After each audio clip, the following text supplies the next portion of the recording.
ఒప్పందం ఎక్కడ ఒప్పందం ఇది? ఈ తుమ్మిడి ఎట్టి కాడ కడతా అని 148 మీటర్ల కాడ కడతా అని ఒప్పందం చేసుకొని వచ్చిండు. ఈ 148 కట్టుకోమని వెనకట్నే చెప్పిరాళ్ళు. అదే దానికి పాత డిమాండ్ల కొగ్గి తలొగ్గి వాళ్ళకి దండం పెట్టి వచ్చి బేగంపేట విమానాశ్రయంలో దిగి ర్యాలీగా బయలుదేరి ఉత్తమ్ కుమార్ రెడ్డి సన్నాసులారా దొంగలారా మీతో రైనాదరా నేను చేసుకొచ్చిన చూడరా మహారాష్ట్రతో ఒప్పందం అని డైలాగులు కొట్టిండు. ఇక్కడ ఏం జరిగింది మరి? ఎడగడతా అని తీసుకొచ్చిండు పర్మిషన్, ఏది ఒప్పందం?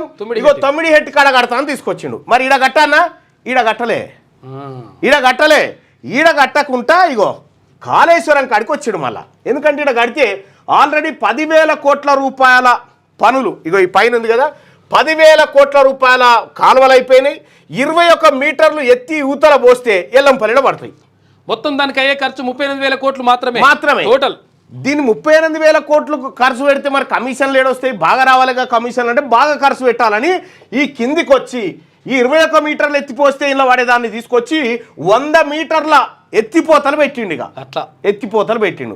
మరి నేను అడుగుతా ఉన్న హరీష్ రావు గారు, తమ్మిడిహెట్టి దగ్గర ప్రాజెక్టుకు మహారాష్ట్ర ప్రభుత్వం ససేమిరా అన్నదని చెప్పి చెప్తా ఉన్నావు కదా, ససేమిరా అన్నదంటే ఈ ఒప్పందం ఎట్లొచ్చింది? ఆ రోజు నువ్వు ర్యాలీ మీద ఎక్కినావు కదా, ఆ రోజు ఈ ఒప్పందం సంగతి ఏంది? మరి నువ్వు కూడా కదా ర్యాలీలా, నువ్వు మీ మామ కూడా. మరి దీని సంగతి ఏంది? ఏడ నేర్చిరి అబద్ధాలు? అప్పుడు అబద్ధం చెప్పినావు. అయితే అప్పుడు అబద్ధం చెప్పినావా? ఇప్పుడు పబ్లిక్ ని ర్యాలీలో బాజప్తా ర్యాలీలో ఇప్పుడు చూసిరు కదా HMTVలో, ఇంత జూటా ఉంటారు వీళ్ళు. అందుకే ప్రత్యామ్నాయమట. వాళ్ళు మహారాష్ట్రలో ఒప్పుకోలేదు. మరి ఒప్పుకోని దానికి ఎందుకు ర్యాలీ చేసిరు? బేగంపేట నుంచి ర్యాలీ, పూల వర్షం, ఒంటెలు, ఏనుగులు పెట్టి ఎందుకు తిరిగిరు? విజయోత్సవ ర్యాలీ లెక్క పోయిరు ఎందుకు? మహారాష్ట్ర ప్రభుత్వంతో ఒప్పందం కుదిరిందని చెప్పి. ఎన్ని ఉన్నాయి మీ కథలు? ఒక్కటా?